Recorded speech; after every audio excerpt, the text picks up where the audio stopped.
Good morning. Please stay seated while I open with a prayer. My clock. In the name of the Father, and the Son, and the Holy Spirit, amen. Heavenly Father, we ask your blessings, mercy, and grace to be upon the people of the Ukraine. Deliver them from war, violence, and medical disaster. Provide for their needs and bring peace to all nations. We ask this through Christ our Lord. Amen. Okay, as we jump into this, a couple quick words. Tomorrow is Ash Wednesday, so don't forget to show up and get your ashes. Just a note, there's a number of different masses. Grab a bulletin at the back, gives you all the times and which language is being used. I believe the last mass of the day, which is 5 or 6 something, is going to be in the Spanish language. The rest will be in English. Second thing just to note about the ashes, this year we are imposing them on people's foreheads the traditional way. Remember that you are dust, and to dust you shall return. If you want ashes sprinkled because you don't want physical contact, that's fine. Just tell the minister before they get your head all scruffy. Okay? Also, we're asked every year, every church I've ever been in, no, you don't have to be Catholic to receive the ashes. It's not a sacrament like the big 7. So babies can receive ashes. It's important, but it's not what some people think it is. Also, just to note, the parking is going to be a little bit on the psychotic side. Okay. Just know that. We also have a school mass following the morning mass, so you have the little ones running around in here in their uniforms, so forewarned is forearmed. Okay, let's turn to John chapter 18, and I hope to get a little bit into 19. We'll see how I do today. We want to notice a couple of things about chapter 18 right at the get-go. There's a couple of things which the synoptic gospels, the other 3, talk about that John's gospel doesn't. But oddly, a couple of them he seems to actually know about. So for instance, there's no Herod. Herod, in the synoptic gospels, Jesus gets arrested, he's tried by the Sanhedrin, they ship him off to Herod. Herod can't get a word out of him, so he sends him back. And it says, and Herod and Pilate became friends from that day. Well, we don't get Herod here. Second thing, we don't get a kiss from Judas. Sort of the famous act of betrayal. Judas does betray him. I'll talk a little bit about that. It's kind of a nasty betrayal in a lot of different ways. Also note this opening scene takes place in what is commonly called the Garden of Gethsemane. Gethsemane is not named, I believe, but everyone knew where it was and what it was. There was the city of Jerusalem, there was a valley called the Kidron Valley, and then a garden on the other side. And I understand, I've never been to the Holy Land, I understand it's still there. You can go sit under the trees where Jesus sat. Okay, we begin with our first section, which is the actual betrayal itself. And I'm looking at verses 1 through 11. When he had said this, Jesus went out with his disciples across the Kidron Valley to where there was a garden into which he and his disciples entered. Judas, his betrayer, also knew the place because Jesus had often met there with his disciples. So Judas got a band of soldiers and guards from the chief priests and the Pharisees and went there with lanterns, torches, and weapons. Jesus, knowing everything that was about to happen, went out and said to them, "Whom are you looking for?" They answered him, "Jesus the Nazarene." He said to them, "I am." Judas and his betrayer was also with them, and when he said to them, "I am," they turned away and fell to the ground. Verse 7, he asked them again, "Whom are you looking for?" They said, "Jesus the Nazarene." Jesus answered, "I told you that I am. So if you are looking for me, let these men go." This was to fulfill what he had said, "I have not lost any of those you gave me." Then Simon Peter had a sword, drew it, struck the high priest's slave, and cut off his right ear. The slave's name was Malchus. Jesus said to Peter, "Put your sword into its scabbard. Shall I not drink the cup that the Father has given me?" A lot to unpack there, right off the top. So he goes out to the garden, he's with his disciples, and then Judas shows up with the troops looking for him. 2 quick comments. just to give you an idea how lawless that period of time is, and many other periods, I think we'll pick up some troops and go arrest somebody. I mean, Judas isn't an officer of the state. He's not a policeman.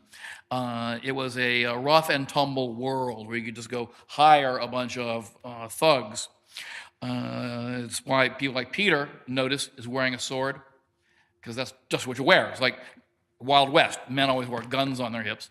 You kept a sword with you all the time. That was obvious, at least to them.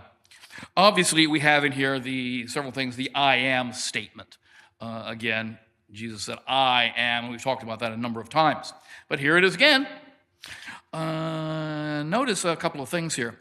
First of all, this is taking place in a garden.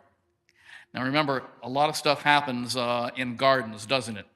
Okay, where was mankind lost? In a garden, the Garden of Eden. At the end of time, come Judgment Day, how is the New Jerusalem described in the book of Revelation? Like a garden where there's trees growing fruits and leaves that will heal the nations. Gardens are a powerful image, not only in the Bible, but also in Middle Eastern culture. To have a garden is a sign of affluence. It means you can grow some of your own food. It's a place of beauty. And of course, these people live on the edge of a desert. I don't need to describe what that's like to you. But notice, if you see the flags of the nations of the Middle East, like Egypt, for instance, or Saudi Arabia, they often have green on them. And that's green because paradise is green in the Quran, the place to water, to life. So Jesus being in a garden here, mankind was lost, redeemed, and resurrected into gardens. So I don't think it's just accidental that is there. Notice Judas is taking an active role in this. We don't have the kiss, but he's clearly a ringleader in the arrest of Jesus. He goes and gets the soldiers. But notice in verse 4, in the other Gospels, the guards and Judas, they all come on Jesus and grab him, haul him away. And Jesus is kind of a passive victim. Here, he's very much in control of the situation. We read a few lines ago, I must do this. He goes out and says, who are you looking for? And he knows the answer, Jesus, I am he. And it actually says in verse 7, he asked them again, verse 6, he said to them, I am. They turned away and fell to the ground. So Jesus is, in a sense, in command of the situation rather than the guards. And I trust he had a very imposing presence. Let's take those words we've been hearing, whom are you looking for, kind of symbolically. The guards are doing the same thing that we must all do, all human beings must do, seeking Jesus, seeking his face. It's ironic here because they have bad intention. I hope we don't. But who are you looking for? There's a famous bumper sticker I just loved, came out at Christmas time, said, wise men still seek him. And that's really true. That's the job of our human race, to seek the face of Christ. So they fall to the ground. Notice in verse 9, we have the reference, this was to fulfill what he had said, I have not lost any of those you gave me. Now again, John's speaking on two levels here. Remember our definition of irony, when the reader knows more than the speaker knows. Jesus came to save the lost because he's taken away and horrible things happen to him. The disciples get off scot-free. Those who follow Jesus, he wants to save. And I think that's, in a sense, acted out passion play style right here. Last thing to comment on in this, take a look at Malchus, the slave. Peter's there, he hacks off the ear of the high priest, I bet that hurt. And John gives the comment, the slave's name was Malchus. Now that's odd. In the Synoptic Gospels, in Mark, which is probably the earliest of the Gospels, Jesus sees Peter lopping off an ear of somebody. And then in the other two Gospels, or maybe just one of them, which were written a little bit after Mark, we have the person identified as the slave of the high priest. Now, in John's Gospel, we get the fourth thing. The slave's name was Malchus. We call these little references signature verses because the author is telling the reader, I was there, I saw it happened. It's why else would anybody have that kind of odd, insignificant little detail? I was there, it happened. Give you another example of that. If you read the same story in Mark's Gospel. In Mark's Gospel, you have the arrest of Jesus, and they're jumping and grabbing him, and a young man ran away. This is only in Mark's Gospel, wearing nothing but a linen cloth, and they grab the cloth, and the guy runs away naked. Well, that's a lovely visual image to have, but why did we need to know that? One of the answers to that question is maybe that's Mark. Young man Mark was St. Peter's disciple. Maybe that was Mark, and that's his signature verse saying, yeah, this stuff really went down. Why else would they stick that detail in the story, which is otherwise kind of irrelevant? So what we have here is probably, again, a signature verse. He's attesting to the fact that I saw that. Well, then, turn to the trial. Now, the trial of Jesus has been debated up and down, left and right. But just to notice something, it is, in all of ancient history, all the records we have, the most detailed account of a trial in the Roman Empire. Now, we have legal books from Rome. We know what their laws were and what the procedures were. This is the only time we actually have an eyewitness account of somebody being tried. I'll talk about Roman law as we go through this. Okay, verses 12 to 27. Trial, step 1, before the high priest, before we get to the Romans. Verse 12, so the band of soldiers, the tribune and the Jewish guards, seized Jesus, bound him, and they brought him to Annas. He was the father-in-law of Caiaphas, who was the high priest that year. It was Caiaphas who had counseled the Jews that it was better that one man die than the people. And then we jump scenes. Okay, Jesus is getting hauled inside. We just jump out to the courtyard then. Simon Peter and another disciple, there's that mysterious other disciple we talked about, the beloved disciple. Is it John? I suspect it is, but we don't know. The other disciple is known to the high priest, and he entered the courtyard with the high priest with Jesus. Jesus stood at the gate out. Peter stood at the gate outside. So the other disciples, the acquaintance of the high priest, went out, spoke with the gatekeeper, and brought Peter in.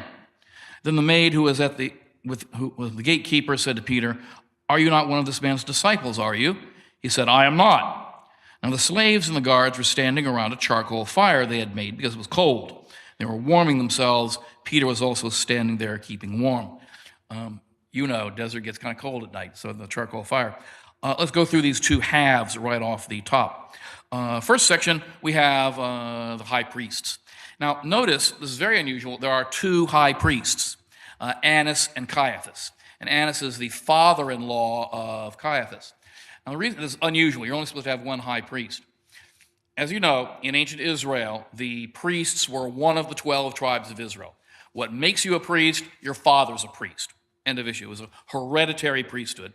Not like today where we say, well, I feel God's calling me to a vocation of the priesthood, blah, blah, blah. No, it's like being born black, white, green, or brown. You're a priest.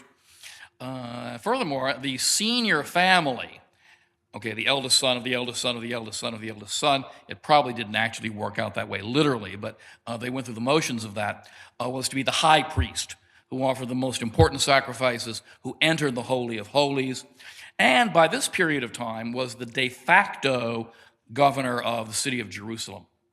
Now, it's under the Roman Empire, but the Romans have a policy of keeping their hands off. They have some troops there. They have a legion outside or near the outside of the city, but they let the high priest do his thing. They want quiet and taxes being paid.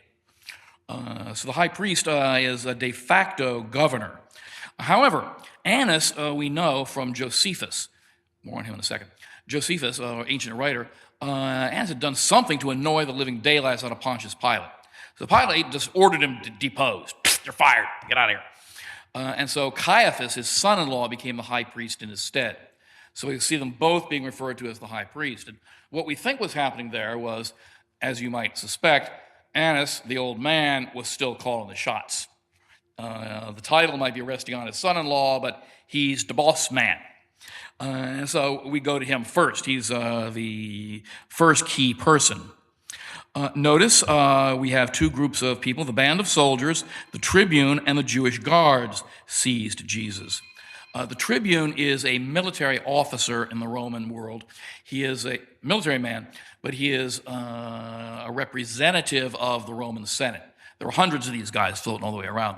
When official messages had to be sent from the army base to a chieftain, or from the Senate to a king someplace, a tribune got the job of saying it. The tribunes also had the job of speaking in the Senate if they wished. They were ordinary people, not upper class. They could speak in the Senate, although they could not vote. By the way, this is why so many newspapers are called the Tribune. The Tribune is the voice of the people. It goes back a long way. So we got a tribune here, so the Romans are keeping an eye on what's going on here. Now, we have a situation where we have this courtyard. So there's going to be a house with wings all around it. Again, this is a sign of an upper-class man. Walls keep you safe, it's obvious. How is it that the speaker refers to the beloved disciple, I'll call him John? How does John, a fisherman from Galilee, have contact with high priests? I mean, how does he know? There's a gate, and if they don't know you, you're not getting in, like a speakeasy in the 20s. You're not getting in. The high priest is the big enchilada. Why does this insignificant fisherman from Galilee know the high priest? We don't know. That's a good question. Did they have connections? Is there a blood tie? But somehow it does. But also, writing sort of from a thematic point of view, he has to have somebody in there so he can describe what's going on. So for whatever reason, he knows the high priest. And then we have Peter's first denial, the first of three, and we remember the prophecy, before you'll deny me 3 times before the cock crows. Now, so in Peter, he goes into the courtyard, and they recognize him, and we think this is almost certainly by his accent.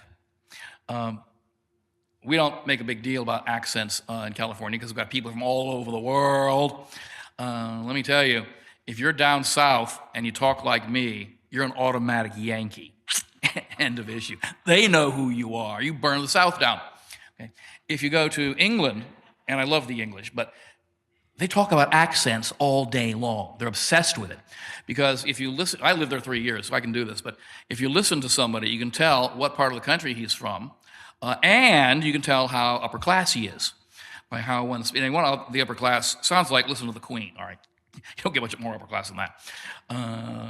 But it is very clear they know who you are and what you are by your tone of voice. Now here, this guy is from the north, so he probably has a slightly different accent than the folks in the south. And that's how they sort of identify him. And of course, Peter denies it. I am not. Notice a nice parallel there. Jesus keeps saying, I am, telling the truth. And Peter, who's denying him, says, I am not. Okay. Jesus and Peter are both on trial. Jesus, of course, is innocent. Peter fails the trial. Okay. Now, we know he's guilty as hell because he's denying Christ. Now, I emphasize this. When we get to the resurrection scene, on the beaches, on the shores of Galilee, Jesus is going to take Peter aside and say, do you love me? Do you love me? Do you love me? Yes, I do. Yes, I do. Yes, I do. More on that later. It's a threefold affirmation as opposed to a threefold denial.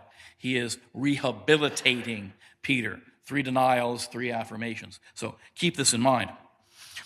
Lastly, I want to notice, in case you think I'm just making that up, verse 18, notice they're standing around a charcoal fire. We meet another charcoal fire. At the same point at which Jesus redeems Peter at the beach after the resurrection, they come off the ship, they got a whole big net full of fish, and Jesus is standing by a charcoal fire cooking breakfast for them. So I don't think that reference there is accidentally. They want us to think of the denial and the reaffirmations a little bit later on. Now, let's press on. The trial. Jesus is being interviewed by both Caius and Annas. In Jewish law, a trial could not begin at night. It had to start in the day. However, a trial could be prorogued. If you started the trial during the day, it could be concluded in the evening. So we assume that's what's going on here.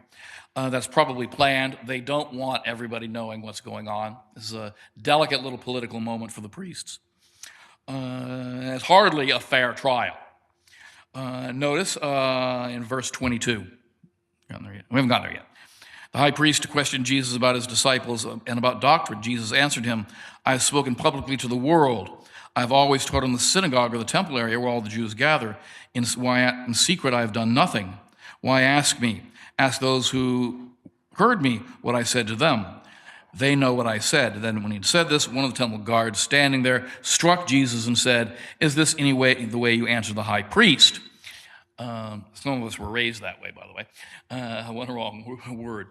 But this is the first act of violence against Jesus. It starts with verbal violence, the accusations, the arrest, and so on. And now the verbal abuse, as it were, turns to physical abuse when we know how the story is going to end on the cross. And I deal with this, by the way, with a lot of people, usually women, not always. Verbal abuse very often leads to physical abuse in human society, I'm sorry to say.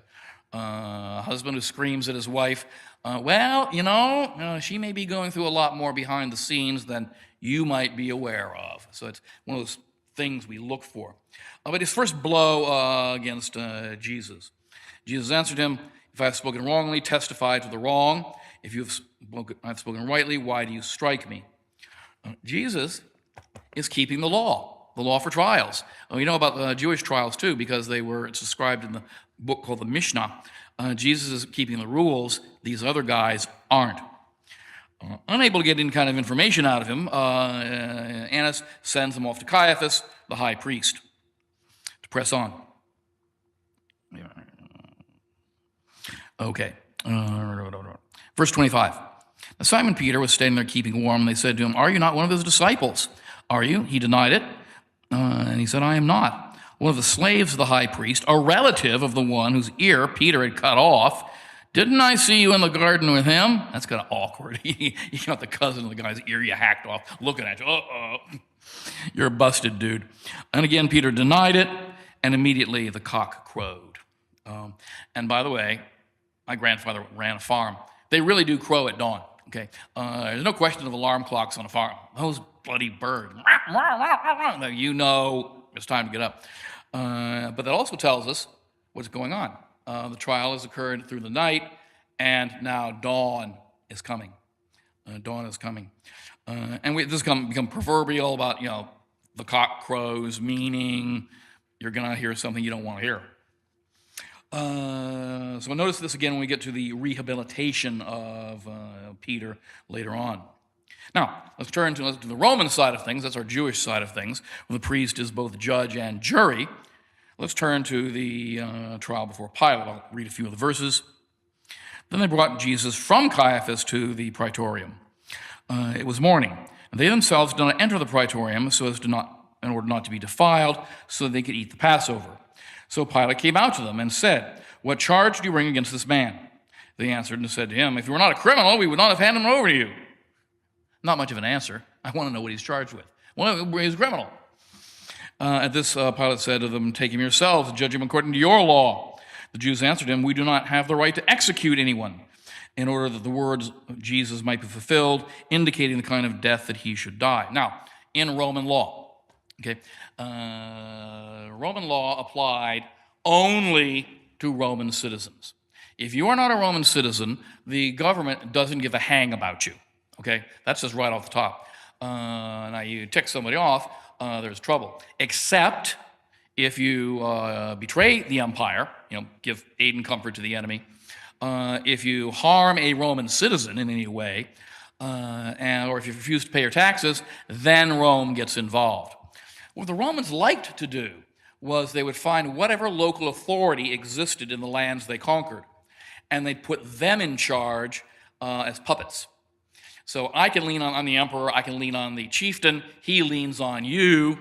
So you're being governed, quote unquote, by your own people. So don't blame me, the emperor, if things aren't bad. You've got your own king. your own high priest. But, okay, to note, they're absolutely correct in Roman law. Only Rome has the authority to execute a man. The death penalty is reserved to Caesar.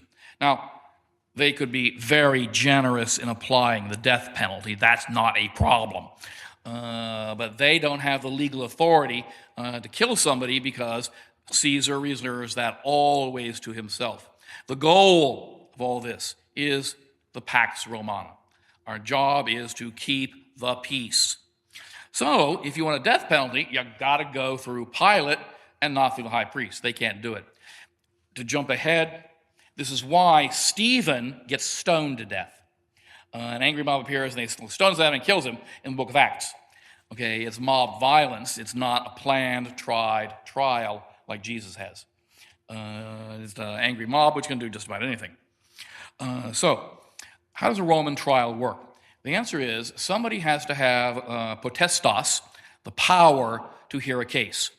And when a judge hears a case, the Roman judge is called a praetor, but here we're in the provinces, so we have a governor. He has a seat on which he sits. Then he hears the case, and the accused has the right to see the face of his accuser. That's absolute Roman law. So if you want to accuse me in court, you got to look me right straight in the eye and say, Gregory did something nasty. So Jesus is here with Caiaphas. However, Pilate's attitude is, what's this got to do with me? This is a religious question. I don't handle that kind of case. You take care of it. He doesn't handle it because it's not his job. A bunch of Jews arguing with each other is not Rome's concern, not one bit. Also, he knows this could be a real awkward situation with this king of the Jews stuff. So he's trying to keep the blood off of his hands. To note, we have in verse 28, they brought Jesus from Pilate to Caiaphas to the praetorium. Now, it's morning, he says. What is a praetorium? A praetorium is a combination of things. It was a large, long building, usually of several floors. This was a big thing. You'd notice it from a long way away. It, too, had a large courtyard all the way around it. And in the praetorium was where the governor and his chief aides lived. They could have their wives with them. They could have their children there, too. So it is a residence. It was also the administrative head of the Roman Empire in the area. So it's like the governor's office. And it's also the barracks for the troops. So you've got all the power centralized in one place. The governor, the troops, and praetoriums appear all over the place in the Roman world.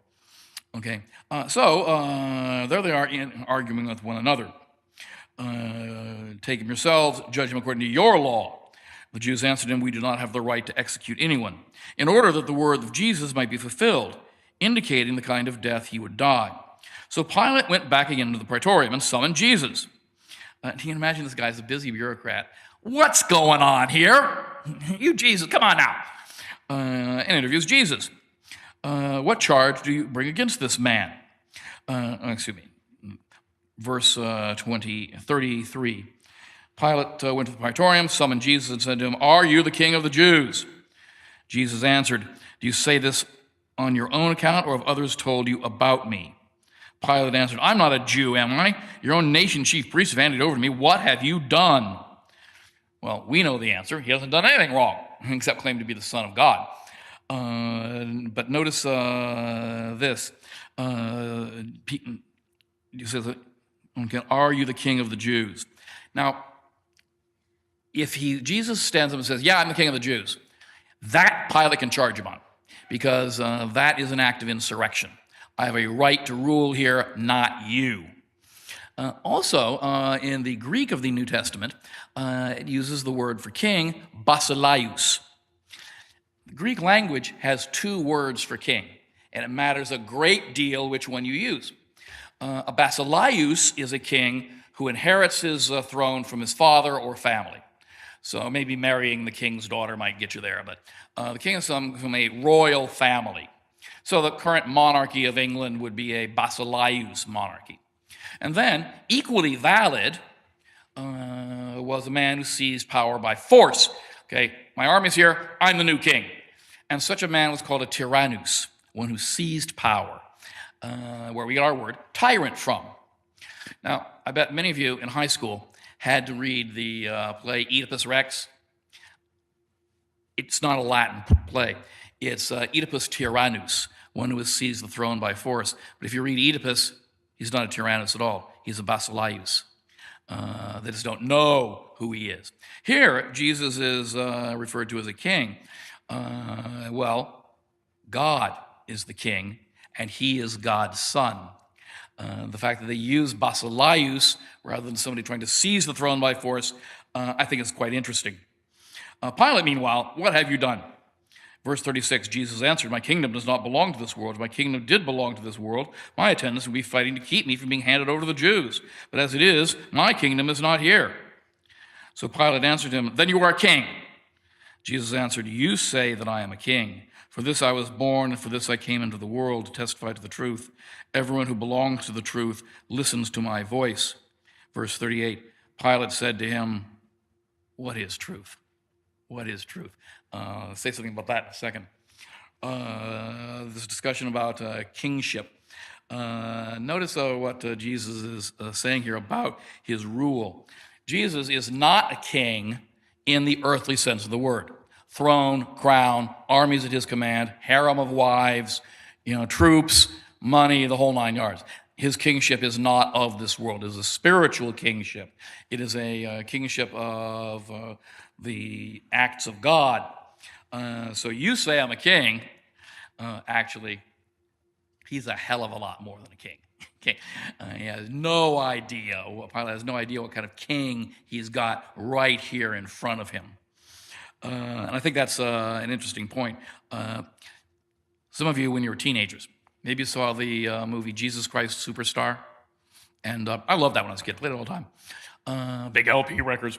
There's a scene in there where one of the disciples says, Simon Zelotes says, seize the throne, make yourself the king, and you'll have the power and the glory forever. And Jesus replies in the scene, you have no idea what power is. You have no idea what glory is. Okay. Jesus, the eternal Son of the Father, he knows what power is, and he knows what glory is, but these characters don't. And that's the same that's going on here. Jesus is a much more powerful king than Pilate, who somehow thinks he's in charge when in fact he's not. But that's how it's playing out. Notice, my kingdom is not of this world. The kingdom to belong to the world. My friends would be fighting to save me from being handed over. My kingdom is not here. Jesus' kingdom is an invisible kingdom, at least at the moment. You and I might say to one another, I don't think that action is something Jesus would want me to do. I think Jesus is calling me to do this. There's no imperial high command where he issues that order. It's your heart listening to Jesus' heart that lets you know what's going on. It's an invisible kingdom. All right, back to the text. And Pilate said to him, what is truth? That's probably meant in an entirely cynical way, but I think it's a very important one for our own times. How do you know your religion is true? Well, I might answer that, well, miracles happened, and I got these historical accounts of Jesus and so forth. And then you will often hear in reply, and I've heard this 1,000 times, then it's true for you. It's just not true for me. I was in a long discussion about abortion with one of my relatives, and I said, it's wrong, and she said, it's wrong for you, but it's not for me. Your truth is your truth, my truth is my truth. Now, I think that's intellectual, setting the issue of abortion on one side, intellectual hogwash.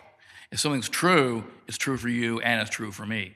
Okay, you don't have individual math problems. 2 + 2 = 4 for you, but not for me.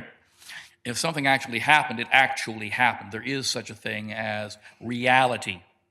Pilate, Pilate the relativist, cynically says, and what is truth? Actually, Pilate, the truth is the guy who's talking to you, but he has no idea about that. He's talking to the truth, saying, what is truth? I mentioned this several weeks ago, and I can't resist it. In the study of the papyri of the New Testament, We have a number of complete manuscripts and a number of fragments of manuscripts, a number of pieces of manuscripts, and the papyrologists, the archaeologists who study paper, identify which piece is how old and so on. The oldest piece of the New Testament that we have, it's a little fragment. It's in the University of Dublin's archives. Scholars can visit it, and it's that verse of Scripture where it says, "And Pilate said, 'What is truth?'" That, just by coincidence, that verse is the oldest known piece, physical piece of the New Testament. Okay, let's notice finally the theme of the hidden king. This is a theme which will come up in literature again and again and again and again, the hidden king. Jesus walks among his people, he's their king, but people don't recognize him as a king. In Shakespeare, this happens like all the time. Henry V. Okay, King Henry V, it's a great play. Kenneth Branagh made a movie out of it. There's a scene where the king says, "I will," on the eve of a battle, says, "I will walk among my people and hear what they have to say." And so he puts a cloak over him. Like, they're not going to recognize the king. What? Okay. And they say, "What is your name?" "I'm Henry Leroy." And Leroy is French for the king. And he walks around and he asks the soldiers, "What do you think of the king? How do you think the battle's going to go?" So you can hear what they're really saying. That's the hidden king. Now, that happens all the time in Shakespeare. The ruler you talk to, you don't know who's the ruler. It also appears in Roman literature and Greek literature. Here we have it, the sort of genesis of it, where people are talking to the king and they don't know who he is. Mark Twain's famous novel, The Prince and the Pauper. If you've seen that, or seen the Disney movie made of it, where the King Edward the Fifth walks among his walks among his people. They don't recognize him as the legit king. So here we go at the beginning of this. Now, Pilate, let's turn back to him one more time. Pilate said this, he went out to the Jews and said to them, "I find no guilt in him, but you have a custom that I should release one prisoner to you at Passover." We know of no custom like that. Doesn't mean it didn't happen, but this is the first time we scholars have heard of this. "Do you want me to release for you the king of the Jews?" They cried it again, "Not this one, but Barabbas." Now, Barabbas was a revolutionary. Revolutionary, he's going to a cross. You know that. And so they all cry out for, "Give us Barabbas, give us Barabbas, give us Barabbas." Now, what's Pilate trying to do? Shift the blame for this murder of Jesus onto the Jewish population. "Who do you want me to free? I'll free anybody you want."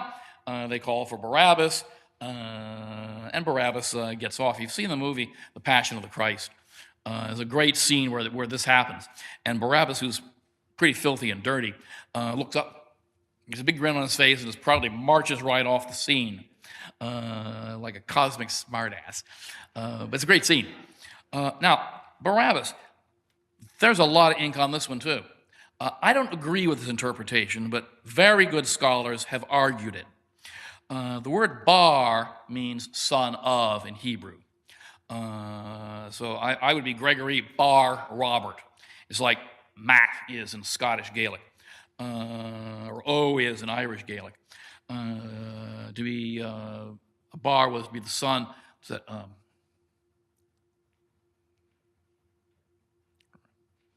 a famous movie where it appears. Never mind. Not famous enough for me to remember it. Abba means father in Greek. Now, is it taking a Hebrew word, son of, and then a Greek word, the father, the son of the father? Is he trying to make some point there? Is it ironic? Jesus is the real son of the Father. Or you and I are all sons and daughters of the Father who get off the hook. We escape punishment because of Jesus. Is that symbolic of us being redeemed while Jesus pays the price? Well, the last, of course, I agree with. We were redeemed because Jesus paid the price. Whether it's true of Barabbas, we do know, it seems odd to say a Hebrew word and a Greek word, but we have to remember lots of people in the ancient world, just like lots of people today, if they live outside the United States, are bilingual, trilingual, quadrilingual. There's nothing unusual. Italian school children learn 4 languages growing up. Get invaded as often as they have, you learn languages too. So it could well be the author knows 2 languages. Don't know about that, but let's press on. Okay. Who hears Jesus? Verse 37, the one who knows the truth. What is Pilate's problem? What is Pilate's problem? It's coming up, it's going to get big. Chapter 19. Then Pilate took Jesus and had him scourged. The soldiers wove a crown out of thorns and placed it on his head and clothed him in a purple cloak. And they brought him and said, "Hail, King of the Jews." Torment of prisoners is a very common thing in POW camps. They struck him repeatedly. Once more, Pilate went out, looking at the mobs, said, "Look, I'm bringing him out to you that you may find I find no guilt in him."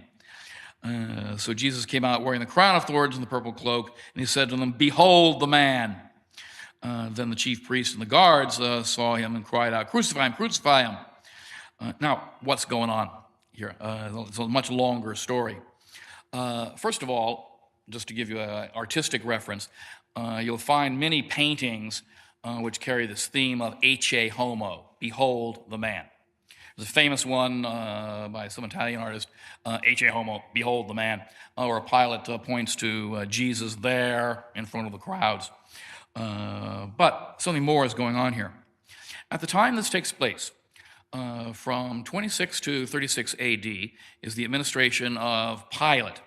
Pilate serves a gentleman named Tiberius. And Tiberius Caesar is really not a very nice guy. In fact, he's outright bad. Like many absolute dictators, Tiberius the emperor was always seeing plots everywhere. You look at me the wrong way, you're all plotting against me. Out you go. And if you thought you were treasonous, off you went. There was a case where a military commander in Germany was accused of treason because he had defiled the picture of the emperor. The defilement was he had it in his pocket when he went into the latrine. Now, I don't know how many of you dump your change in wallets before you go into the public restroom, but I don't, believe it or not. But for that, somebody accused him, he got tried, found guilty, and executed.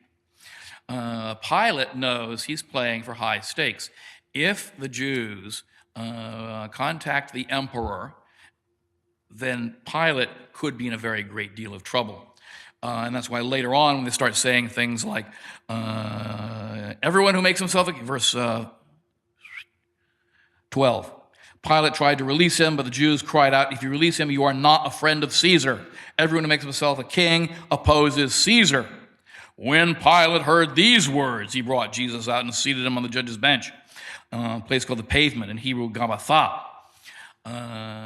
So we have no king but Caesar. Now that's completely ridiculous. They hate Caesar's ass. Okay, the Jews hate Caesar, but they're saying we have no king but Caesar. It's a little facetious what they're doing, but it puts Pilate on the spot. This guy says he's a king. He's not a friend of Caesar. Your call, Pilate. And they're manipulating him, very brutally manipulating him. You didn't want to cross Tiberius either. Now, to jump ahead, after Jesus died and risen, church history begins. In the year 36 AD, there was a spot of problems with the Samaritans. Same bunch, like the woman at the well was a Samaritan, the good Samaritan Jesus has a parable about. Samaritans were causing some trouble, and it ticked the Jews off, and they already hated the Samaritans. So they leaned on Pilate. Pilate sent a guard of men and hacked a bunch of them to bits just to teach them a lesson. Sort of typical Roman peacekeeping thing. I'll go kill a bunch of people. I'll stop them. The Samaritans who survived contacted the emperor and said, he did not keep the peace, get rid of him. And in 36 AD, Pontius Pilate was relieved of command by Tiberius and summoned to the imperial presence to stand trial for his crimes. That's what he's afraid of happening here. And by the way, whatever happened to Pilate, just to digress further, he boarded a Roman warship, was taken back to the city of Rome, and in 36 AD, Tiberius Caesar died and was replaced by his nephew Gaius, commonly known as Caligula. And Gaius Caesar's first action as emperor was to pardon everybody accused of treason, which made him immensely popular with a lot of people. And Pilate, his career in the military is over, walks off the stage of history. That's the end of him.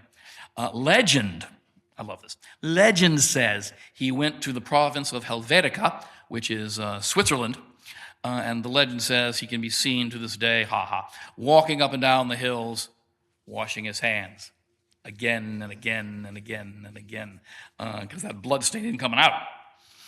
Well, true, I kind of doubt that, but it's a good story. All right. Pilate. Now, Pilate, the Romans were a proud people. But Virgil says of the Romans, chapter 6 of the Aeneid, that their task in life was to spare the vanquished and break down the proud.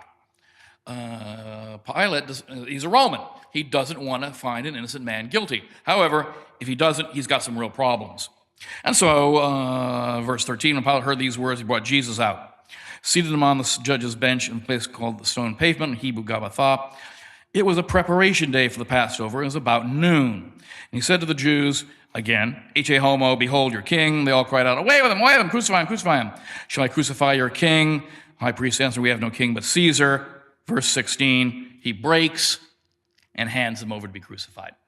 Now, when I was watching the Gibson movie, The Passion of the Christ, it's really a good scene. It's a horrible scene, but where Jesus is being hauled away, forced to carry across, and Pilate sort of staring into the wind. Nice day out today. Really great, really great. You know, and you just want to say, Pilate, just lock him up overnight till everybody calms down, for God's sake. You don't have to crucify him immediately. But there he goes.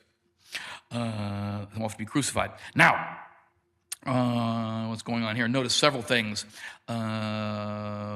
Verse 11 of chapter 19. Verse 11. Pilate says to Jesus, why do you not speak to me? Do you not know I have power to release you and the power to crucify you? Jesus answered him, you would have no power over me if it had not been given to you from above. For this reason, the one who handed me over to you has the greater sin. Consequently, Pilate tried to release him, but the Jews cried out, etc. If you release him, you're no friend of Caesar. Notice that you have no power here except from beyond. There's two meanings for that, and both are true. It's not either or. The only reason you're in power here is not because you're important, Pilate. It's because Tiberius appointed you.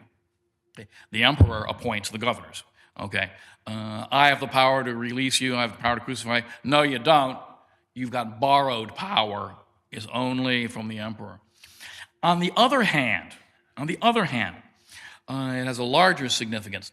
The Christians of the New Testament believed that they lived in a world which was divinely ordered, that God had established civil authorities to govern men and women. And you see this several times in Paul's letters where people ask him, do we have to obey all these laws? And he says, 1 Peter chapter 5, it says, Peter tells people, love the brotherhood, honor the emperor. And he actually says, it is not in vain that the emperor carries a sword. So although we're getting persecuted by the Romans, they nonetheless believed government was a will of God thing. Now, why is there government? The answer, of course, is mankind fell. Okay, Adam and Eve and all that stuff. Because we break laws, one of the punishments is theology. You don't have to agree with it or not. The punishment was governors will rule over you rather than you deciding for yourself. So it's a consequence of the fall. But either way, it's saying that you have nothing in your hands, Pilate. Notice the link to Passover in verse 14. It was preparation day for the Passover, and it's about noon. And earlier on, we saw them saying that the Jews didn't come into the praetorium because they wanted to keep themselves ritually pure for Passover. Now, remember, the Gentiles, all Gentiles, I am a Gentile, all non-Jews, were believed to be ritually unclean. We don't have all the sanitary rules the Jews have. We eat unclean foods, all that stuff. Gentiles are unclean. So if they go into the praetorium, they can't have Passover. Now, what this tells us is Passover hasn't happened yet. Passover is the day after tomorrow. As I've said before, this is one of the differences between John and the Synoptics. The Synoptics have Jesus dying on Passover. Jesus and John dies on the day before the preparation day, the day that the lambs are slaughtered. Notice it's the 6th hour, we find in verse 14. The 6th hour is noon. It's kind of odd. But the Romans, for all their obsessive-compulsive behavior about details, they're very good at roads and engineering, they're pretty good at math, they were rotten at timekeeping. And so the wake-up time was about every 3 hours. Every 3 hours, so there's dawn, there's early morning, there's noon, there's 3 in the afternoon, there's sunset, and then there's a 6-hour gap. So 3 hours, 3 hours, 3 hours, 3 hours, 3 hours are the Roman hours. You can say it's about the third hour. That means here, noon, third hour after dawn, but an hour is 3 of our calendar hours long. Okay, and the word comes from the Greek word just means time. A bunch of time went by. But exactly when they say it's the third hour, they say it's probably going to be about noon. Okay, the next thing to notice, last of all, as they crucified Jesus, they take him to Golgotha, crucified between 2 people. We see that in our church right up here. They crucified him with 2 others on either side with Jesus in the middle. Pilate also had an inscription written and put on the cross. It read, "Jesus the Nazarene, the King of the Jews." Now, many of the Jews read the inscription because the place where Jesus was crucified was near the city, and it was written in Hebrew, Latin, and Greek. So the chief priests of the Jews said to Pilate, "Do not write King of the Jews. Write that he said, 'I am the King of the Jews.'" And Pilate answered, "I have written what I have written." Okay. To note, now, the Roman side and the Jewish side. On the Jewish side of things, Pilate's making fun of the Jews. Okay. Here's your king, boys. Naked, stark naked, by the way. He doesn't have a little loincloth on. I like the really nice crucifixes have him, well dressed. He's bare-ass naked. It's meant to humiliate. And then they would nail the victim to the cross. And let's say you were accused, you're a Roman, you're accused of a crime. You will be executed by beheading. If you are a non-citizen, Jesus is not a citizen, you'll be executed by crucifixion. So here's a crucified man. "Oh, there's your king, kids." It's meant to be insulting, so they say out loud, "Don't say King of the Jews. Say, 'I said I'm the King of the Jews.'" And Pilate gives the famous line, "I have written what I have written." The Latin is, quod scripsi scripsi, and it's used in a tense which means completely finished. This case is closed. And I've used that line many, many times. Students would come up to me saying, "Dr. Elder, I don't think I deserved a D on this test. I should get a higher grade." And I'm like, "Quod scripsi scripsi." I have written what I have written. Pilate wants to be done with this issue as fast as he can. It's not going to work out that way.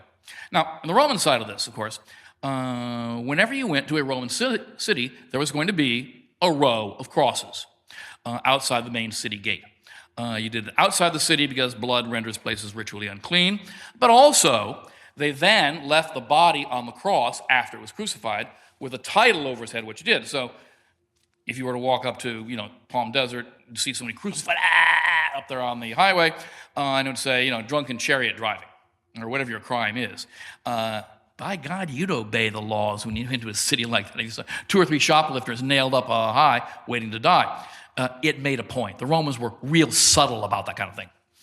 The body was then left on the cross to rot and smell, so that people would know, this is Rome's fist, don't mess with us. The fact that Pilate allowed Jesus' body to be buried by Joseph of Arimathea tells us Pilate knew he wasn't guilty. Pilate knew he wasn't guilty. He deserves to be buried. Now, why is the burial so important? Every culture has its own rules. In pagan thought, if your body isn't buried, you don't have an afterlife. Your soul must wander the earth forever like a ghost until you get a proper burial. Then you can enter the underworld. I'll give you many references to that in classical literature. Sophocles' play Antigone wrestles with that theme. So Pilate knows he doesn't deserve to be, we would say, damned, to wander the earth as a ghost forever. He allows him to be buried. He knew he was innocent from day one. But he checked it out. Now, I'll take a stop there. We got 5 more minutes for questions. But we'll pick up next time with the crucifixion. So It's not going to be nice. Next week, next 3 weeks, we have Dr. Gordon coming in. I'll be here, but he will be speaking on history of the Catholic Church. Please join us. You heard him once before. He's good. And then after he's done, after 3 weeks, I will come back and finish John's Gospel. And I'll finish it in time for you snowbirds to pack your bags and go on your way. I'll get it done. Okay. Questions or comments? Yo.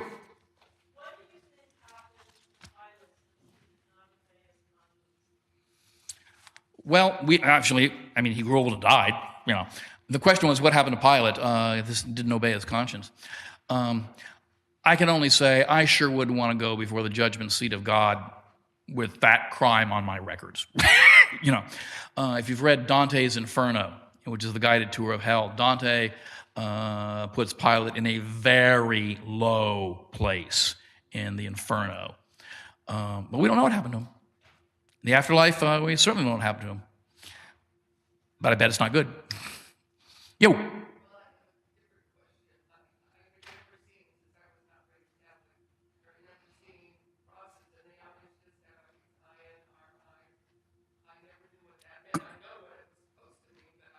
Yeah. Question was, she's seen Protestant crosses with INRI on them.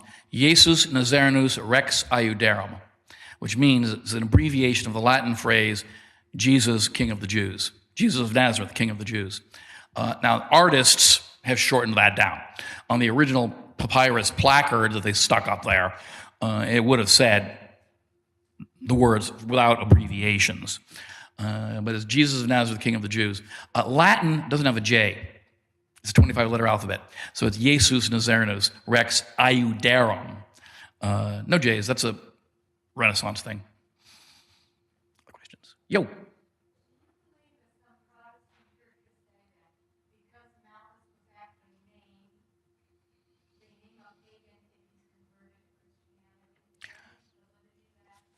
I doubt it seriously, but it is possible. There is a section where when Jesus is pressed to carry his cross, it says they find a guy, Joseph. Was it Joseph? It's one of the Josephs. Arimathea. Well, and it says he was the father of Alexander and Rufus, both Greco-Roman names. So those may well have been figures that the reader would have known of in the early church. So it is entirely possible. I wouldn't want to say necessarily all of them, but again, that's possible. We don't know. The issue there with giving names, I suspect is more identifying, I saw this whole thing, I know what I'm talking about. But again, I acknowledge the possibility.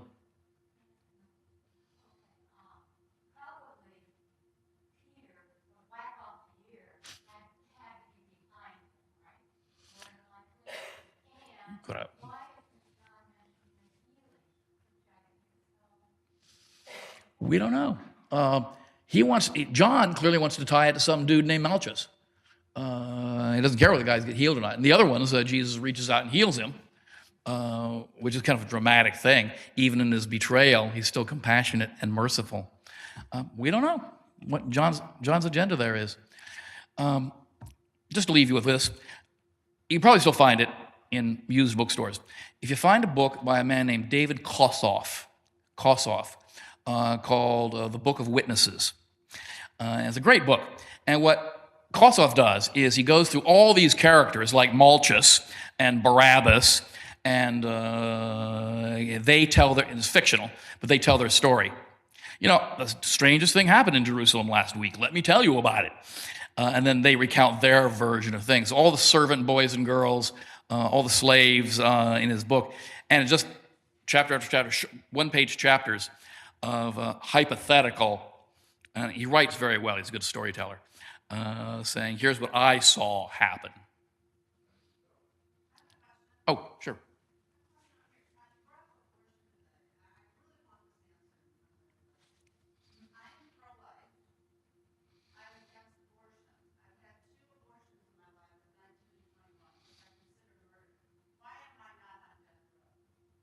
Why you're not on death row? That is a question for Sacramento. To be quite blunt, Our take, as you know, I'm sure, is it's a mortal sin, okay? It brings very serious spiritual implications, but it can be forgiven. The state's opinion is it's a minor surgery, I'm sorry to say. I have a friend, a former parishioner, who his wife had a miscarriage. And he went to the school, he was a teacher, went to the school and to the union and said, I want a day off. And they said, why do you want a day off? He said, well, my wife lost a child. I said, that's not one of the reasons. He said, no. He said, death of a family member means I get a day off. And the union, they backed down and gave him the day off, rather than take that and argue about it. But that's our government. What can I say? A question. Yo. Why doesn't Pilate fall into kind of the same category as Judas in the fact that if he didn't do what he did, prophecy would not have been fulfilled, Christ wouldn't have been crucified, we would not have been. That's a very good question. The question was, how is Pilate in such a way that if he hadn't done this, Jesus wouldn't have been condemned and we wouldn't have been redeemed?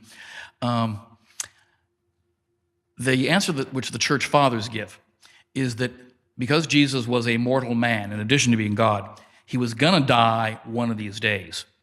And a guy named Athanasius of Alexandria, in one of his books, wrote that if Jesus had fallen off a bridge, it would have still been redemptive. The fact that God in the flesh dies. Now, the fact that he dies in a horrible way shows his love. The fact that it's a public thing shows his love and mercy. But in one sense, Athanasius argues, it doesn't matter how he died, which would suggest that Pilate and Peter and Judas all had free will. They went along with it. The decision to become incarnate in human flesh is a decision to die. Now, you don't have to agree with that. That's not formal church teaching. But Well, when Pilate says, what is truth? What is truth? Could he not have been coming at it from a sarcastic point of view, but rather as a questioning point of view? Because in one of the Gospels, one of Pilate's relatives sends him a message and says, have nothing to do with this man. Yeah, his wife. And so, could it have been a stirring in Pilate to seek the truth or to inquire on the truth? Well, I think that's probably in his mind, I'm guessing. When I say it's probably in his mind, because he doesn't want to crucify Jesus, clearly. But he's weak-willed enough that he gives in to the mob. And it's his wife who sends the message saying, have nothing to do with this innocent man. Guys, listen to your wives, okay? Save you from hell. But it's a wonderful scene where she sends this message. She knows what's going on. It's obvious to other people what's going on. Yo, one last question.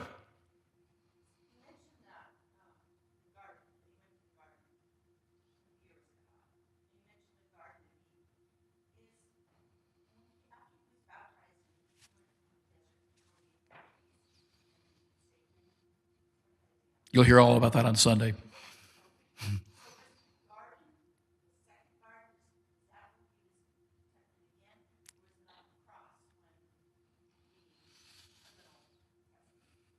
The question was the place in the garden a place of testing, and what does it have to do with the place where Jesus was crucified? There is a medieval legend which says that Jesus was crucified on the exact spot in the Garden of Eden where the eating of the fruit had taken place. And you'll often see, like medieval or Renaissance paintings of the crucifixion of Christ, you'll see a skull at the base of the cross. And the reason that's there is to say, Adam died here, Jesus died here for him. Now, geographically in real life, no, they're probably two different places. The crucifixion field was outside the city walls, away. I doubt Jesus and his disciples would be having their meetings, which it says they're having in the Garden of Gethsemane, in the place of execution. So I don't think it's literally the same place. Spiritually, yeah. Okay, way back there. I'll take.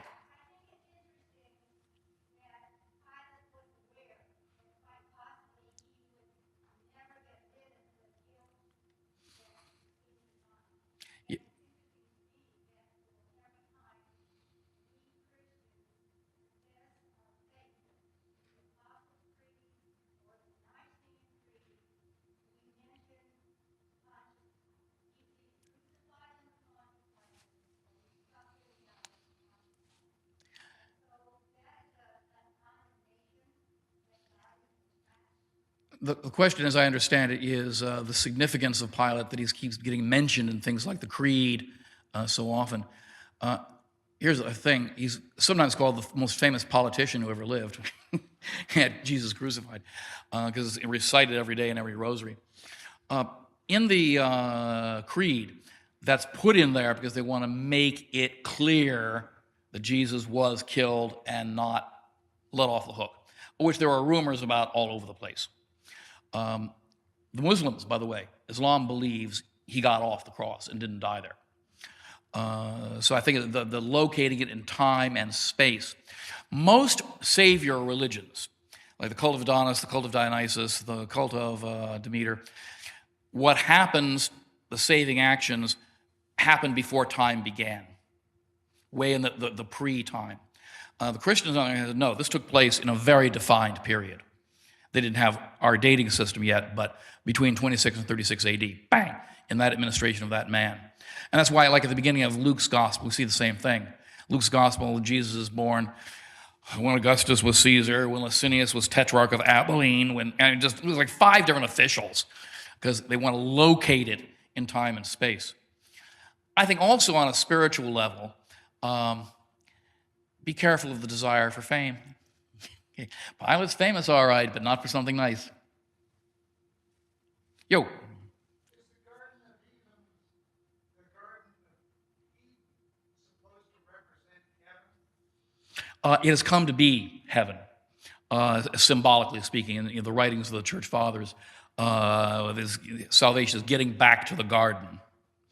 But actually, let's say it's historically accurate. There was a place called Eden. The Bible actually tells us it's between the Tigris and Euphrates River. So bad news, it's in Iraq. But I think metaphorically, the garden, yeah, we're trying to get back to the garden of God, where the water flows every day and there's fruits we can eat. Forgive me, I have to go to an incredibly boring meeting online with the diocese. I apologize. Thank you. God bless you. Good questions.